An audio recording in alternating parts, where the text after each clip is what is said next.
Hi everybody, welcome to Northwood Farms Vlog 107. And I'm Emma. I'm Kip. This is Vientos. Yes, and it is January 25th, 2015, and it is seriously almost 60 degrees today. Yeah, it's pretty dang warm, and you know, for being in the middle of winter, is it global warming? I know, we're like, I don't know what that is. What is bad about global warming again? We're kidding, of course, but yeah. It is. It's like, oh, wouldn't it be so nice if this was what it was? I seriously I saw a beetle. I didn't tell you. I saw a beetle walking across the driveway today. I'm like, look, a beetle! And frogs. Yes, and then we heard frogs last night, you guys, seriously. Yeah, there's going to be frogs. We were super excited about that. 10 minutes, you're going to hear frogs. And then, let's see, we are going into the 4th week of the Horsemanship Challenge. Uh-oh, I better step on it. Yeah. Well, you're almost at the cutoff where the end of January it's daylight till 6 enough. So. Yeah, that's when I start ramping it up. Yeah. So what were we were thinking about that. What were we talking about? Oh, okay. Well, first we were talking about the rectangle. Yes. So what does the rectangle really mean? We posted an article just the other day that Buck had written. Gosh, oh my goodness. It was a long time ago, I think. And I had read it before I even met him, I think. So tell him really quick. Just real quick. People ask us about the rectangle. Yeah. Too. So the rectangle is the imaginary rectangle around your horse, and that's where you have real control of your horse's feet. Yeah. It's really what influence you have on your horse and where he stays. So if you get it right, you have direct control of his feet, and your rectangle is very, very small. Yeah. But for most of us, the rectangle is a little bigger. Well, and so inside the rectangle is where you're going to have the peace. The horse is going to find the peace. And so we all start off with rectangles of various different sizes, depending on our horse and depending on our own education. But we've been talking a lot about confidence over the last little while, since the challenge started, really. And people ask this to Buck all the time, actually. How do I get my confidence back? And, it's an extremely important subject. It's a real thing. Yeah, it's a real thing.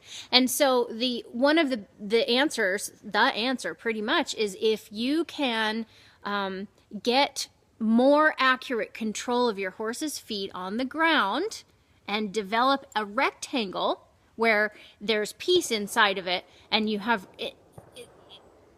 extreme accuracy, is because people think, oh yes, I can sort of do some things with my horse on the ground, or even I can do a lot of things with my horse on the ground.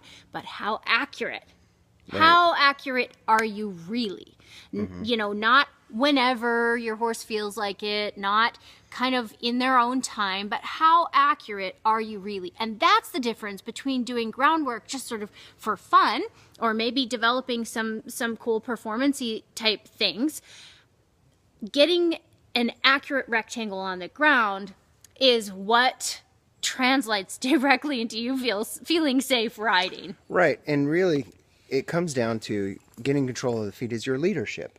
So the more that you have leadership, your horse will follow you and will trust you to where you're asking the horse to place its feet. So when the what do they say, the fecal matter hits the rotary oscillator, then you get that's what Buck peace. Says. I just say when trust in your horse, and then that's when you can really start building on things, and your confidence builds and everything builds. Because and this is one of my pet theories, you guys, is that we can either be true leaders for our horses. Hello, Ava, photobomb. And we can either be true leaders for our horse, or we can operate on our horse's good graces. Those are our two choices. Right. So what we're finding is, because we've spent a lot of time, getting our horses to like us and to have a lot more good graces where they're going to be happy with us, and therefore not, a lot of times you can get a lot of great things done.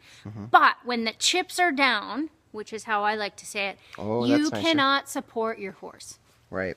That's the bottom line, is you have to have more than just your horse's good graces. And what we're finding is that our horses love us more than they ever did before. Right. And if you really can help your horse out of a jam, that's when you feel safe when you're riding. Yeah, things may get a little bit tricky for your horse and squirrely, but can you help them out or not? If you help them out of that jam when things aren't the best, then they look to you. But you have to build that in with accurate groundwork. Yeah. So that's what we've been thinking about, because it's so important to us. It's just so important to us. And to whatever degree you're good at that, of course, then that can add up to the really fancy stuff too, which is fun. Yep. So anyway, that's the deal. Shout out to all the challengers, right? Woohoo! We're in the middle of it. Let's do it. Yeah. Let's get her done, you guys. Week 4, kick some ass. All And right. if you haven't gotten a ton of, how many rides do you have? 5. 5 rides. So I'm going to get 6 in about 10 minutes. 10 minutes, yeah. So don't worry. Just get to it. Do not give up. Yep. So we'll see you guys next week, probably from here again. That's going to be awesome. We're home 2 weeks in a row. No, we'll be doing it from the clinic at Mustangs and more. Oh, well. So much for 2 weeks in a row. Yeah, but we're excited to see everybody at the Yeah, clinic that next will be weekend great. for sure. We're super stoked about that. So anyway, everybody have a good week. All right. Take care. Talk to you later. Bye. Bye.